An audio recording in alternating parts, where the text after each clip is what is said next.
नमस्कार दोस्तों, स्वागत है आपका हमारे चैनल टेल्स बाय यशु पर। यहाँ पर आपको मिलेंगी अनोखी और रोचक कहानियाँ। अगर आपको हमारी कहानियाँ पसंद आती हैं तो कृपया करके हमारी वीडियो को लाइक करें, इसको अपने दोस्तों के साथ शेयर करें और अगर आप इस चैनल पर नए हैं तो कृपया करके सब्सक्राइब करें। आपका हमारे चैनल पर विजिट करने के लिए बहुत बहुत धन्यवाद। चलिए आज की कहानी का सफर शुरू करते हैं। पिछले एपिसोड में हम सब ने सुना था कि जहां एक तरफ आयशा मारवा ज्यादा पैनिक कर रही थी, जिसकी वजह से आयशा को बचाने के लिए खुद अनिका के पाँव में भी कांच चुभ गए थे, जिसका स्वाति मल्होत्रा यहाँ पर ट्रीटमेंट कर चुकी थी और अनिका भी अपनी गहरी नींद में थी। तो दूसरी तरफ आयशा मारवा जो पैनिक कर रही थी, तभी किंग अपने हाथ में एक क्लिप लेकर आते हैं और उसके माथे पर लगा देते हैं, जिससे आयशा एक गहरी नींद में चली जाती है। इधर आयशा को ऐसे देखकर अब अनंता कहती है, समझ में नहीं आता है कि आखिर क्या हुआ है आयशा को। ये सुनते ही अब किंग कहते हैं, कब से इसे पियानो बजाने से डर लगता है। ये सुनते ही अब अनंता कहती है, एग्जैक्टली तो मुझे याद नहीं है कि इसे कब से पियानो से डर लगता है सिकंदर, लेकिन हाँ, अब मुझे अपनी बच्ची के लिए बहुत ही डर लग रहा है। सच में आज मैंने इसका डर अपनी आंखों के सामने देखा है। अनंता की ये बात सुनते ही अब किंग कहते हैं, ये सब अब मेरी समझ से बाहर है। एक काम करो, तुम जाओ और जाकर अभी अपने भाई की चिंता करो, क्योंकि तुम्हें तो अपने उस सो कोल्ड भाई की काफी चिंता है ना, इसलिए जाओ अभी उसके पास जाओ। मैं खुद को और अपनी बेटी को अच्छी तरह से संभाल लूंगा। मैं जानता हूँ मुझे क्या करना है और क्या नहीं। किंग की ये बात सुनते ही अब अनंता को गुस्सा आता है और अब वो किंग की तरफ गुस्से भरी निगाहों से देखते हुए कहती है, हाउ डेयर यू, तुम्हारी हिम्मत कैसे हुई मुझे ये सब कहने की।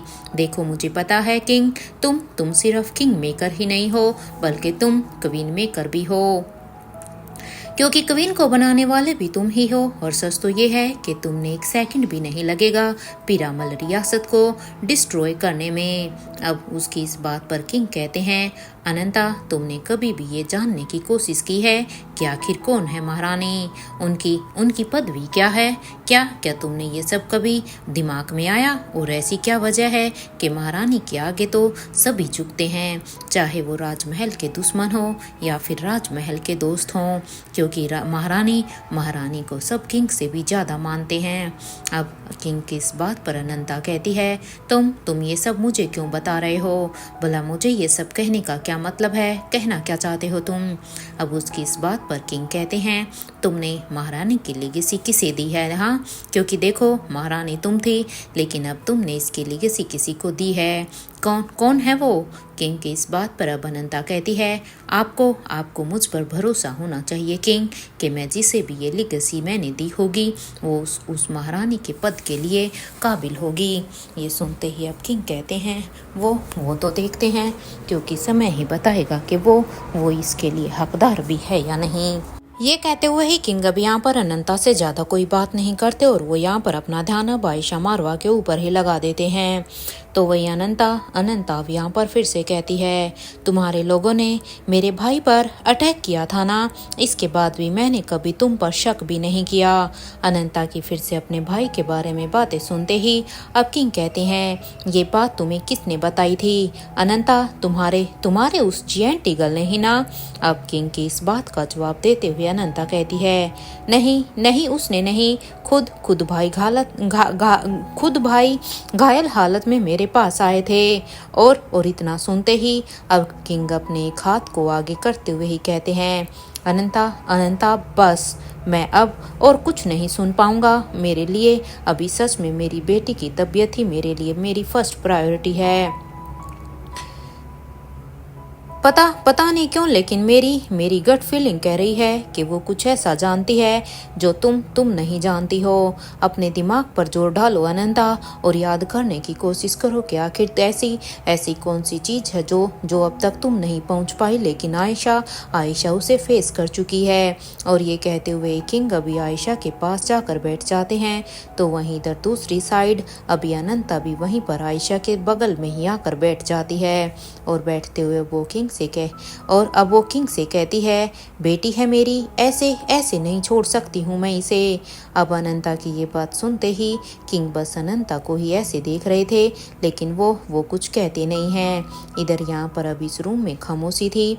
ना तो अब किंग अनंता को कुछ कह रहे थे और ना ही अनंता किंग को। हालांकि दोनों एक दूसरे से बहुत ही प्यार करते थे, लेकिन अनंता की वो भाई वाली बात अभी भी किंग को भी चुभ रखी थी और अनंता को भी अपने भाई के लिए जानकर बुरा लग रहा था, इसलिए यहाँ पर खामोशी थी। कुछ अब यहाँ पर इधर स्वाति मल्होत्रा, लेकिन वो खामोशी जो इन दोनों के बीच में थी वो बहुत कुछ बयां कर रही थी। इधर दूसरी तरफ स्वाति मल्होत्रा के पैलेस में अक्षय वर्मा यहाँ पर अभी इसी पैलेस में थे। वो भी अपने मन में सोचता है, हर बार आयशा मुझे साइड में कर देती है अपने उस बेटे रोहित के लिए।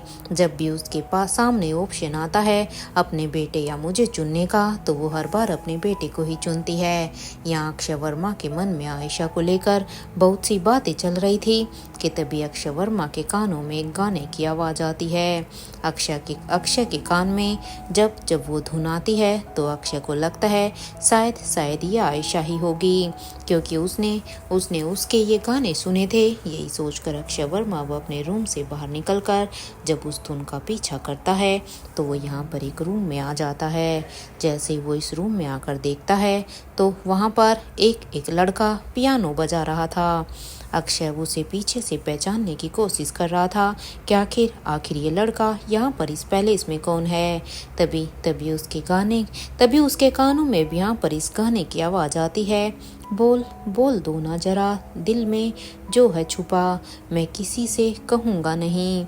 इस गाने को सुनकर तो अक्षय वर्मा अब उस गाने में ही मानो कहीं खो जाते हैं। वो यहाँ पर इस गाने में खुद को इमेजिन कर रहे थे। इधर जैसे ही अब ये गाना ख़त्म हुआ तो गाने के ख़त्म होते ही अक्षय वर्मा फिर से अपने सेंस में आते हैं और अब वो यहाँ पर इस लड़के की जिसे उसे बस पीठ दिखाई दे रही थी, क्योंकि ये लड़का कोई और नहीं बल्कि राहुल था। इसलिए वो उसके पास आकर पीछे से कहता है, कौन हो तुम और यहाँ पर क्या कर रहे हो। अब ये आवाज़ जैसे ही राहुल के कानों में गई, ये सुनते ही जब राहुल पीछे मुड़कर देखता है तो जो चेहरा यहाँ पर अक्षय के सामने आता है उसे देखकर तो अब अक्षय वर्मा को एकदम से एक 440 वोट का एक शौक लगता है और उस चेहरे को देखने के बाद अब उसके मुंह से अपने आप ही निकल जाता है, रोहित मारवा तुम यहाँ पर। क्योंकि राहुल का फेस भी रोहित से मिलता था, इसलिए अक्षय वर्मा उसे रोहित ही समझ रहा था। इधर ये सुनते ही अब राहुल कहता है, मर्जी है आपकी, वैसे अंकल आप यहाँ पर क्या कर रहे हैं। राहुल की इस बात पर अब अक्षय वर्मा कहते हैं, मुझे यहाँ पर आयशा लेकर आई थी इसलिए मैं यहीं पर हूँ। ये सुनते ही अब राहुल कहता है, क्या कह रहे हैं आप। और ये कहते हुए ही अब राहुल फिर से कहता है, देखो तुम उन्हें अब परेशान करना बंद कर दो। ये कहते हुए ही राहुल अब वहाँ से जाने लगता है, क्योंकि राहुल ने इस शख्स को अच्छी तरह से पहचान लिया था। तो वहीं अक्षय वर्मा सिर्फ उसे जाते हुए ही देख रहा था और अब वो अपने मन में कहता है, आज पहली बार इस रोहित मारवा के साथ मुझे इतना लगाव सा क्यों महसूस हो रहा है। क्योंकि जब भी बात रोहित और मेरी आती है तो मुझे उस रोहित के नाम से भी चिढ़ होती है, लेकिन आज ये कैसा स्ट्रेंज है, मैं खुद भी समझ में नहीं आ रहा। आज मुझे इस चेहरे से इतना लगाव क्यों महसूस हो रहा है। आज अक्षय वर्मा के मन में बहुत सारे एकदम से जज्बात उमड़ रहे थे। इधर रोहित मारवा के प्रति अपने इस लगाव को वो समझ ही नहीं पा रहे थे कि आखिर इन दोनों के बीच में ऐसा क्या है। तो इधर दूसरी तरफ इंडिया में भीमेश्वरी गांव में अवंतिका भी यहाँ पर रिया को आवाज लगा रही थी, रिया जाओ रिया, देखो खाना लग गया है, मुझे पता है तुम्हें भूख लगी होगी। अवंतिका की ये बात सुनते ही अब दूसरी तरफ से रिया भी कहती है, बस आ रही हूँ ब्यूटीफुल लेडी। और ये कहते हुए ही रिया जब घर से बाहर आती है तो वो यहाँ पर आने के बाद अब अवंतिका से कहती है, वैसे क्या बनाया है आज आपने? महक तो सच में बहुत ही अच्छी आ रही है खाने की। ये सुनते ही अब अनंता कहती है, आज रिया के लिए हमने बिरयानी बनाई है और वो भी हैदराबादी, इसलिए चलो अब आकर जल्दी से खाना खाने के लिए बैठो। यहाँ पर अवंतिका की ये बात सुनते ही रिया के चेहरे पर एक स्माइल थी। वो जल्दी से वहाँ पर उसके पास आकर बैठ जाती है। तो वही अवंतिका बिरयानी को प्लेट में निकाल कर कहती है, लो रिया खाना शुरू करो। इस बात पर रिया कहती है, आप ही मुझे खिला दीजिए ना ब्यूटीफुल लेडी। रिया की ये बात सुनते ही अवंतिका के चेहरे पर एक स्माइल आ गई और वो अब अपने हाथ को सबसे पहले धोकर आती है और अब वहाँ पर अपने हाथ को धोने के बाद अब कहती है, अच्छा ठीक है। और ये कहते हुए अवंतिका अपने हाथ से ही निवाले बना कर अब रिया के मुंह में डाल रही थी और अब वो यहाँ पर उसे बिरयानी खिलाते हुए ही कहती है, कैसा कैसा बना है खाना। यहाँ पर अपनी ब्यूटीफुल लेडी की ये बात सुनते ही रिया कहती है, बहुत बहुत यमी है, मैं तो और भी खाऊंगी, क्योंकि इसे खाने से ऐसे लग रहा है जैसे मैं ये सारी ही ख़त्म कर दूं। ये सुनते ही अवंतिका कहती है, हाँ तो फिर किसने रोका है छोटी अनिका, मन भर कर खा लो। और ये कहते हुए ही वो रिया को भी यहाँ फिर से खिलाने लगती है। तो वहीं रिया भी अभी अपनी प्लेट से अपने हाथ से एक बाइट बनाती है और उस बाइट को बनाकर अब वो अवंतिका के मुंह के पास लेकर जाती है और कहती है, ब्यूटीफुल लेडी आप भी मेरे हाथ से खाओ, क्योंकि आप मुझे खिला रही हैं ना। ये सुनते ही अब अवंतिका भी अब एक स्माइल के साथ अपना मुंह खोलती है और एक बाइट यहाँ पर रिया के हाथ से लेकर कहती है, क्या बात है, सच में टेस्ट तो बिल्कुल वैसे ही है जैसा मेरी रिया को पसंद है। इधर अवंतिका ने जैसे ही ये कहा, ये सुनते ही प्रिया कहती है, कहा था कहती है, हाँ कहा था ना मैंने कि ये तो बहुत ही यम्मी है। इधर अवंतिका और रिया एक दूसरे के साथ अपना मील एंजॉय करती हैं और जैसे ही इनका यहाँ पर खाना एक दूसरे के साथ ख़त्म होता है तो अब वो इसके बाद अवंतिका यहाँ पर साफ सफाई में लग जाती है। तो वहीं रिया ये देख कर कहती है, मैं भी आपकी हेल्प कर दूँ ब्यूटीफुल लेडी, क्योंकि मुझे अच्छा नहीं लग रहा कि आप अकेले ही यहाँ की साफ सफाई कर रही हैं। इस बात पर अवंतिका कहती है, ठीक है, अगर आप मेरी हेल्प ही करना चाहती हैं छोटी अनिका तो ये बर्तन धुल गए हैं, इन्हें अंदर लेकर जाओ। इन बर्तनों को सूखे कपड़े से पोंछकर इन्हें अरेंज करके रखो। अब यहाँ पर अवंतिका की ये बात सुनते ही रिया कहती है, ओके ब्यूटीफुल, और वो अब एक एक करके सभी बर्तनों को अरेंज करके रखने लगती है। और जब यहाँ पर रिया का काम खत्म हो गया तो वो फिर से अवंतिका के पास जाकर कहती है, ब्यूटीफुल लेडी, मेरा काम तो पूरा हो गया है। रिया की इस बात पर अब अवंतिका कहती है, ये तो बहुत ही अच्छी बात है, अब चलो हम अंदर ही चलते हैं। और ये कहते हुए ही वो दोनों अभी यहाँ पर घर के अंदर आ जाती हैं।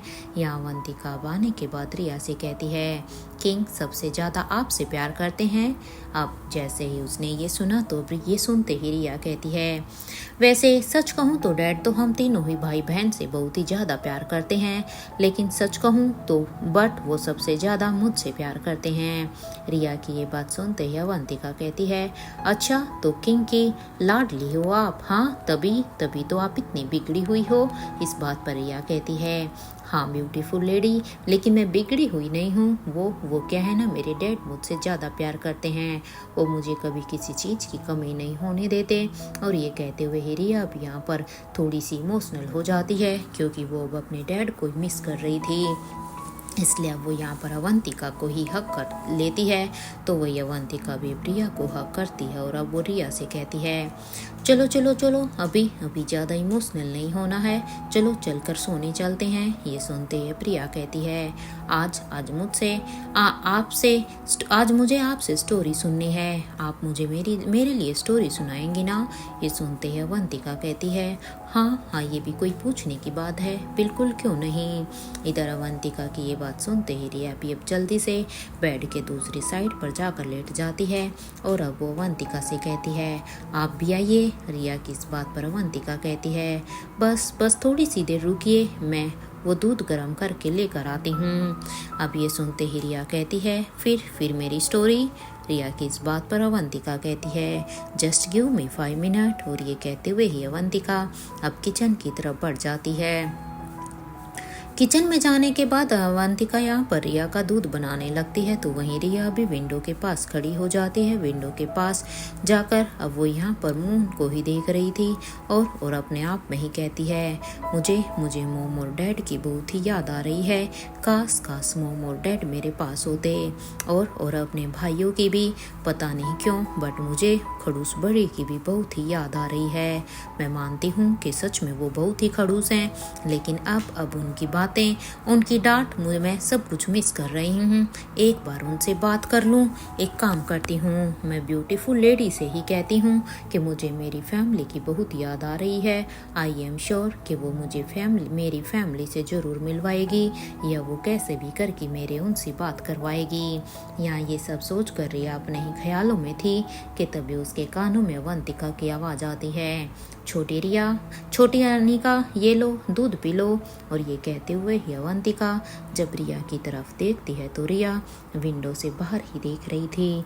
तभी अब यहाँ पर अवंतिका रिया को कहीं खोया हुआ देखकर अब दूध के गिलास को वहीं पर साइड में एक टेबल पर रखते हुए अब अपने कदमों को रिया की तरफ ही बढ़ा देती है, क्योंकि जब उसे लगा कि रिया ने उसकी बात पर कोई भी रिस्पॉन्स नहीं किया है तो वो रिया के पास जाती है और वो अब अपने हाथ को रिया के कंधे पर रखते हुए कहती है, क्या हुआ है छोटी अनिका, आप ठीक तो है ना। ये सुनते ही रिया जब पीछे मुड़कर अवंतिका को देखती है तो रिया की आंखें यहाँ पर नम थी।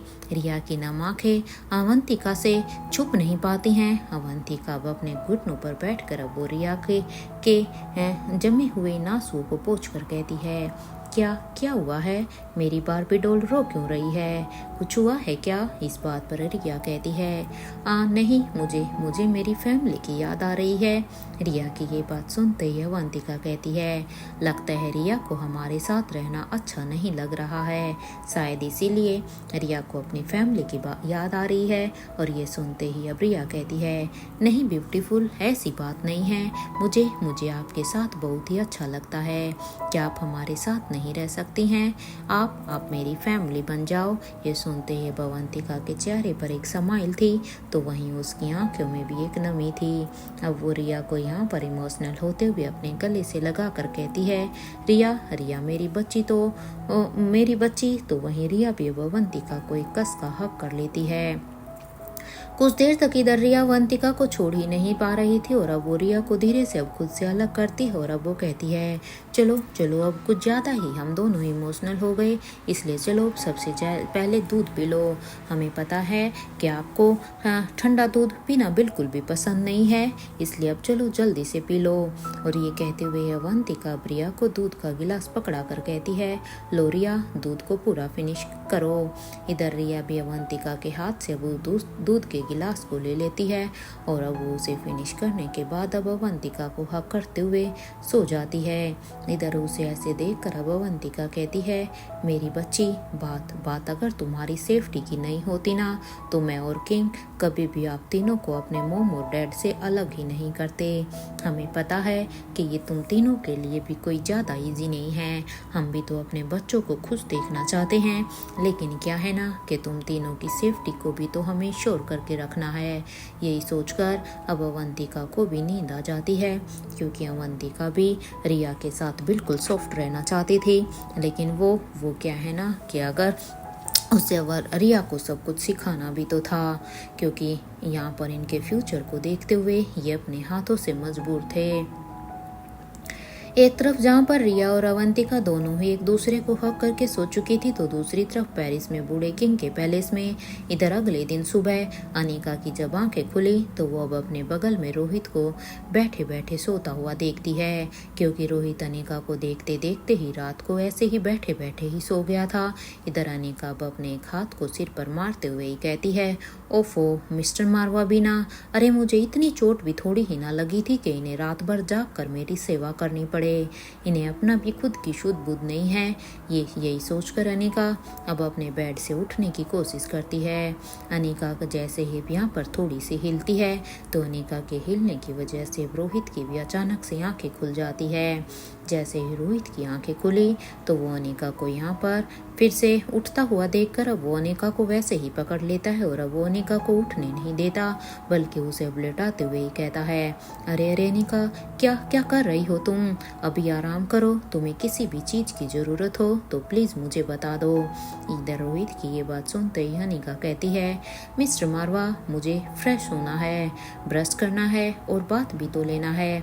अब ये सब क्या आप मेरे हिस्से का करने वाले हैं? अनिका की इस बात पर रोहित कहता है, काश अनिका, मैं तुम्हारे लिए ये सब भी कर पाता, लेकिन वो क्या है ना, ये पॉसिबल नहीं है। रोहित की ये बात सुनते अनिका के चेहरे पर एक स्माइल आती है और वो कहती है, तो मैं बाथरूम कैसे जाऊंगी? ये सुनते ही अब रोहित अनिका को कहता है, ये पूछने की बात तो नहीं है ना अनिका, जब तक मैं यहाँ पर हूँ। इसलिए वो अनिका को अपनी बाहों में उठाकर उसे बाथरूम लेकर जाने लगता है। बाथरूम में लेकर जाने के बाद अब रोहित यहाँ पर अनिका को बाथरूम में ही बिठा देता है और अब वो उससे कहता है, अनिका, अपने पाँव को फर्श पर मत रखना, मैं बाथरूम के बाहर ही खड़ा हूँ, प्लीज़ मुझे आवाज़ लगा देना। रोहित की ये बात सुनते ही अनिका भी कहती है, ठीक है। इधर कुछ ही देर के बाद अब अनिका जब पूरी तरह से फ्रेश हो जाती है तो वो रोहित को आवाज़ लगाती है। अनिका की आवाज़ सुनकर रोहित अब अंदर आता है और वो अनिका को उठाकर उसे अपने हाथों में लेकर कहता है, मैं तुम्हें ब्रुश देता हूँ। ये कहते हुए ही अब रोहित अनिका को वहाँ पर एक साइड बिठाता है और अब वो ब्रुश दे देता है। तो वह अनिका भी जल्दी से ब्रुश करती है और इसके बाद अनिका रोहित की हेल्प से अब शावर भी ले लेती है। और इधर रोहित अब यहाँ पर ड्रॉर से फर्स्ट एड बॉक्स को निकाल कर अब अनिका की गाइडेंस के साथ साथ वो अनिका के पाँव की अब ड्रेसिंग भी कर देता है और साथ के साथ अब वो अनिका से कहता है, तुम्हें ज़्यादा पेन तो नहीं हो रहा है ना अनिका? देखो, अगर तुम्हें ज़्यादा पेन हो रहा है तो मुझे बता देना। ये सुनते ही अब अनिका कहती है, मिस्टर मारवा, आप इतना घबरा क्यों रहे हैं? अब मैं ठीक हूँ। वैसे माँ कैसी है? मेरा मतलब है कि आयशा माँ ठीक तो है ना? अनिका की इस बात पर रोहित कहता है, मैं अभी उनके पास ही नहीं जा रहा हूँ। वो क्या है ना कि अगर मैं उनके पास गया तो हो सकता है वो फिर से पैनिक हो जाए। रोहित की ये बात सुनते ही अब अनिका कहती है, मुझे भी उनसे मिलना है मिस्टर मारवा। ये सुनते ही अब रोहित कहता है, ओके अनिका, तो फिर मैं तुम्हें लेकर चलता हूँ। अब रोहित अनिका को अपनी बाहों में फिर से उठाकर अब उसे रूम से बाहर निकलकर एलिवेटर की तरफ जाने लगता है। इधर कुछ ही देर के बाद जैसे ही वो दोनों एलिवेटर के फ्लोर पर आते हैं तो कुछ ही देर के वॉकिंग डिस्टेंस के बाद जैसे ही वो दोनों आयशा के रूम के बाहर आते हैं, क्योंकि रोहित के हाथों में अनिका थी इसलिए अनिका यहाँ पर दरवाजे को नॉक करने लगती है। इधर कुछ देर के इंतजार के बाद जब सामने से दरवाजा खुला तो सामने स्वाति मल्होत्रा को देखकर अनिका कहती है, माँ आप यहाँ पर? अनिका की इस बात पर स्वाति कहती है, ये सवाल तो मुझे तुमसे पूछना चाहिए ना अनिका कि तुम यहाँ पर क्या कर रही हो? तुम्हें तो अभी आराम करना चाहिए ना। अपनी माँ की इस बात का जवाब देते हुए अनिका कहती है, माँ मैं ठीक हूँ, वो क्या है ना, मुझे आयशा माँ को देखना था, बस इसीलिए मैं यहाँ पर आई हूँ। इस बात पर स्वाति कहती है, ठीक है फिर अंदर आओ तुम दोनों। और इधर ये सुनते ही रोहित अब अनिका को लेकर अब आयशा मारवा के कमरे के अंदर आ जाते हैं। जैसे ही रोहित अंदर आता है तो वो सबसे पहले अनिका को वहां पर रूम में रखे सोफे पर बिठा देता है और इधर बूढ़े किंग के पैलेस में अब यहाँ पर अनिका, क्योंकि अनिका अब यहाँ पर आयशा को अब सोफे पर बैठे हुए ही अब एग्जामिन करने लगती है। तो वहीं स्वाति और रोहित दोनों ही अब अनिका को ही देख रहे थे।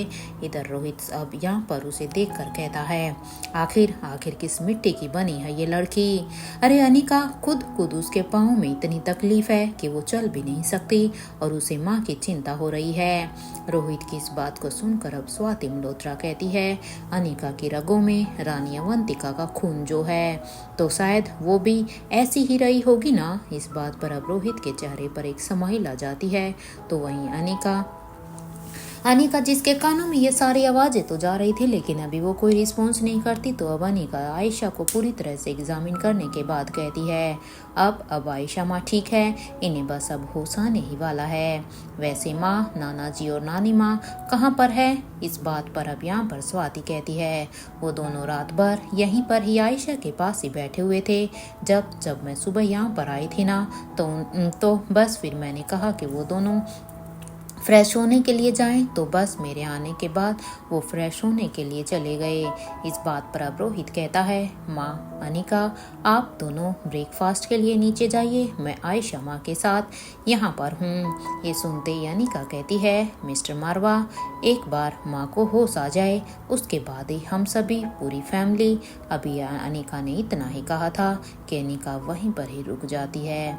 अनिका की अधूरी बात को समझकर अब रोहित कहता है अगर रिया की याद आ रही है तो क्या मैं बस एक दिन के लिए रिया को यहाँ पर ले आऊँ? क्योंकि जैसे ही अनिका ने अपनी बात को अधूरा छोड़ा तो रोहित समझ जाता है कि अनिका अपनी, क्योंकि यहाँ पर उसके बेटे तो दोनों ही थे, बस कमी थी तो सिर्फ और सिर्फ रिया की। इसलिए अब अनिका की बात को अब रोहित पूरी करता है। इस बात पर अनिका कहती है क्या वो परमिशन देंगी? मेरा मतलब है मिस्टर मारवा, अगर ऐसा होगा तो बहुत अच्छा है। और वैसे भी रिया अपने डैड को भी तो बहुत ही मिस कर रही होगी ना। अब अनिका की इस बात पर रोहित कहता है देखो अनिका, मेरी रिया अपनी पूरी फैमिली को ही मिस कर रही होगी, ना कि सिर्फ मुझे, क्योंकि ऐसा पहली बार है जो रिया अपनी पूरी की पूरी फैमिली से ही दूर है। हालांकि शायद उसे पता होगा कि हम सब एक जगह है। इसलिए तुम एक काम करो अनिका, तुम माँ के साथ रहो, मैं हमारे रिया को लेकर आता हूँ।